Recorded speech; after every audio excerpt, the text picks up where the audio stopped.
Hi everyone, Namaste, hello, Elrigu Namaskara. I stand before you all to share few of my personal experiences which have caused many ripples for me in my life and designed my life to what it has been today. Most of us have had the experience of some seemingly insignificant moments which have in fact changed our life significantly.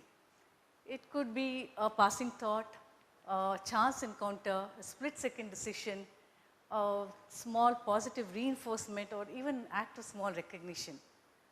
All these have tremendous impacts, positive impacts, ripple effects. The ripple effect of hard work and being disciplined, having fun and frolic in sharing and caring, having a go-getter's attitude, and trying to excel and be content with all bare necessities of life was a ripple that was set very early in my life by a small pebble called humble upbringing. I was born and brought up in Bangalore with 4 other siblings. Yes, it was a large family, and my father was the first person to move from his village to city in search of a job after his engineering. Soon his other brothers and their family joined us from the village. So our house was brimming with people at any given point of time. And mind you, my father was the only earning member at that time. But he never fussed about anything. He took care of all our needs. This hard work, resilience and perseverance of my father instilled a ripple in me very early and made me learn to be motivated and dedicated throughout life in school and college, not just in academia, but in extracurricular activities too. From humble upbringing, there came a time in life where I had to choose my career path. Life offers many a path, and sometimes we end up in path which is really far away from our dream path. The trick is not to get disheartened, but to accept the path and try to excel in it. Finished pre-university, I was aspiring a career in armed services, started preparing really hard. My father never objected at that point, thinking I would never make it. But surprisingly, I got selected and was not allowed to go. At that point of time, 35 years back, it was unheard of to send a girl child in my family for such a profession. I had also prepared well in my science stream, just as a backup plan in case I don't get selected for armed services. My second career option, becoming an MBBS doctor. Had scored well, but narrowly missed getting admitted into a medical school. I was clueless, didn't know what to do then. It was again my father who came to my rescue. He said, "Why don't you join dentistry?" This was 35 years ago when I didn't even know that a dental school existed and there was a degree called Bachelor of Dental Surgery. But I joined. I loved the college. I loved my friends even before loving dentistry and accepted it. Dentistry came along. I started to love the subject. By the way, I'm the first rank holder with 4 university gold medals during my undergraduation and went on to do my master's. Thank you for that. Today, I'm a professor working at the esteemed institution, the same institution, my alma mater where I did my undergraduation. I have 25 plus years of teaching experience, having taught hundreds of undergraduate students and postgraduate students, have more than 100 plus research publications, few research projects and patent to my credit. If I could accept this path of dentistry, which was not my chosen path, life chose it for me, and if I could excel, what could one simple act of recognition do in life? Why does recognition hold such sway over human psyche? To answer this, I think it is an intricate dance between the brain's reward system and our innate need for affirmation. Renowned scientist, neuroscientist, Dr. Richard Davidson also affirms this. He says that a simple act of positive reinforcement triggers and releases neurotransmitters such as dopamine, which are associated with pleasure and reward. So one such small act of recognition, both professionally and personally, ignited and created not just ripple tsunamis for me. And it continues to do so even now. Year was 2011, the year I turned 40, the year I rejoined my work as a full-time staff again after 7 long extended maternity sabbatical. I was lucky the job where I had quit was still open for me. I started working and the head of the institution then identified my potential and made me in charge of the department. This was a small act of recognition that I got professionally. On a more personal front, after I turned 40, I ran my first ever 10-kilometer race. And I was not passionate about running. I just signed up because my friends were running. We thought we'll have some fun. We signed up, completed the 10 kilometers, went back to our lives. After 3 to 4 days, one of the organizers came home and he handed a goodie back to me and said, "You have been placed 4th among all the participants." I was of course elated. Imagine being one in top 5 when I just went out to have fun there. So these acts, both professionally and personally, have been very pivotal for me to create ripples of achievements. On the professional front, I was given in charge of the department, made the head of the department, so I could not take my job lightly anymore. I had to put my department ahead of me. So we started working together. Teamwork, I believe, is the secret for common people like us to achieve uncommon goals. And today I can proudly say that my department is one of the recognized departments in my institution with numerous publications and few research projects. I see in my colleagues a good team, and together we have achieved many a milestone. Here, I would like to take some credit to myself because I think team is the reflection of its leadership. This being my professional front, on a personal front, from 10 kilometers run, soon I started running marathon distance of 42.2 kilometers and reached the pinnacle of running by qualifying for the most coveted, the mecca of all marathons, Boston Marathon. From running, I started cycling. Cycling was more a fun event with my children so that they would remain fit and active. Together we cycled many kilometers, but it became a more serious affair for me. I broke both my hands while cycling once, but got back to it. And I have cycled 300 kilometers in 16 hours, cycled in high altitude from Manali to Leh, and cycled many hundreds of kilometers. At this point of time, I met few triathletes. Triathlon is a sport where one swims, follows it up with cycling, and ends with run. This sheer nature of the sport really excited me. I wanted to become a triathlete.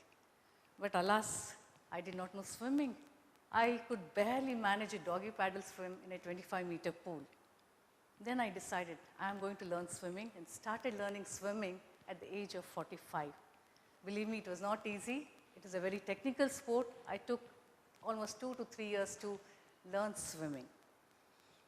Every triathlete's dream is to finish one Ironman triathlon. Ironman triathlon is the world's most toughest one-day triathlon event, wherein an athlete swims 3.8 kilometers in ocean or sea, mind you, not in a pool, in open waters, follow it up with 180 kilometers of cycling, and finish it with 42.2 kilometers of run, all in 16 or 17 hours, depending on the course. And training for this was hard. I trained for the 3 obvious legs of the sport, but what was even harder for me was trying to fix a puncture under 5 minutes, because Ironman event is a self-supported event, and if I have a puncture on the course, I have to fix it myself. I believe dreams should be big, goals even bigger. And if you do not back your dreams with a strong action plan, they can remain only as dreams. So I started working. It took me 4 years to finally finish the finisher line of Ironman event on December 1st, 2019 at Western Australia, Busselton. Thank you.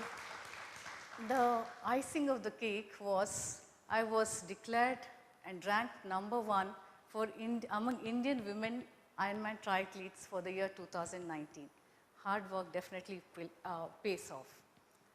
From a mere teacher to a complete academician, from a 10-kilometer runner to a Ironman finisher, the ripple has been fantastic. If an act of recognition can create ripples for us, a simple act of negativity can create ripples of more negative consequences. Therefore, my dear friends, it is important for us to be mindful of our decisions and strive to make positive choices even among negative circumstances. One such experience, February 2023, I was in the prime of my marathon training. I was to finally run the Boston Marathon in April 2023. I woke up one day not being able to get up, severe shooting pain in the back. Hospital visits and investigations revealed I had a huge disc bulge in L5 S1. My dream of Boston and running came crashing down, went flying out of the window.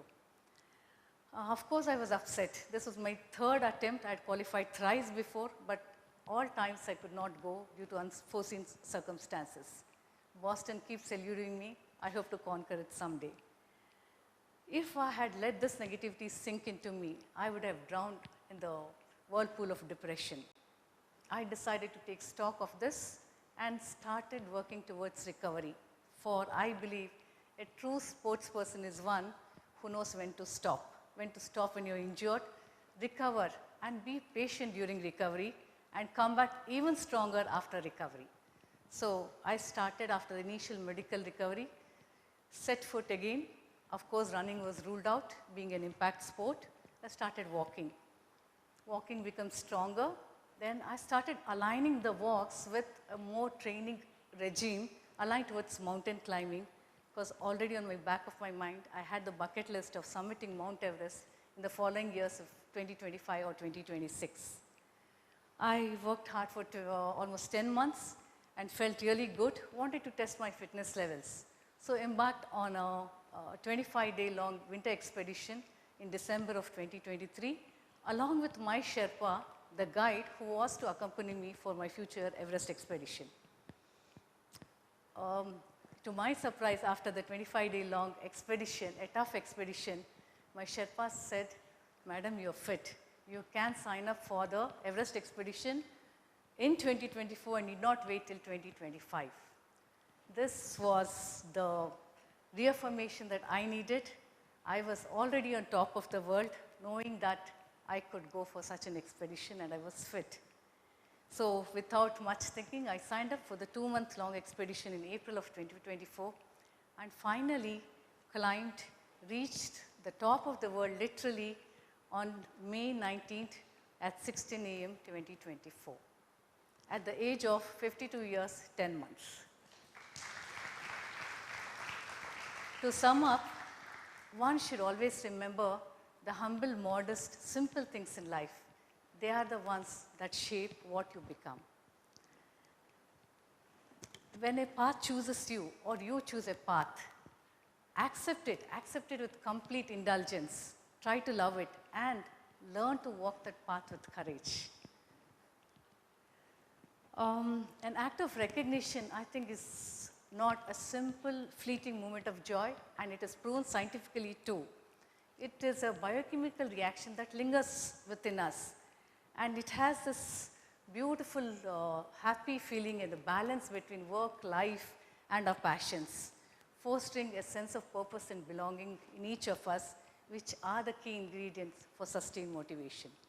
Finally, replacing negative thoughts with positive ones will definitely create ripples rather than whirlpools.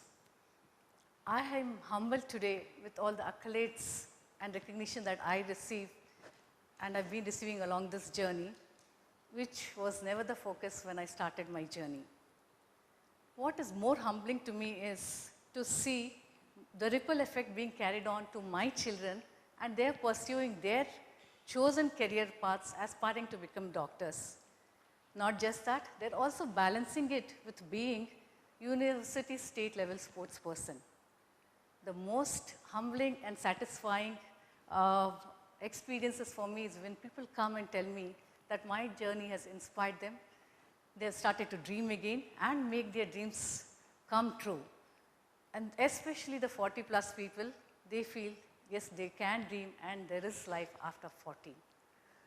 This entangled web of personal and professional achievements and a psychological well-being is woven into the daily fabrics of consistent operations that we do every day, creating tides of ripples for each one of us through small waves. I am not standing on this ledge overnight, my dear friends. There has been a lot of hard work, but I forget all that and I'm really happy with the journey. It is an effect, the ripple effect of many small moments. What next? The ripple continues. Picture abhi baki hai. Thank you.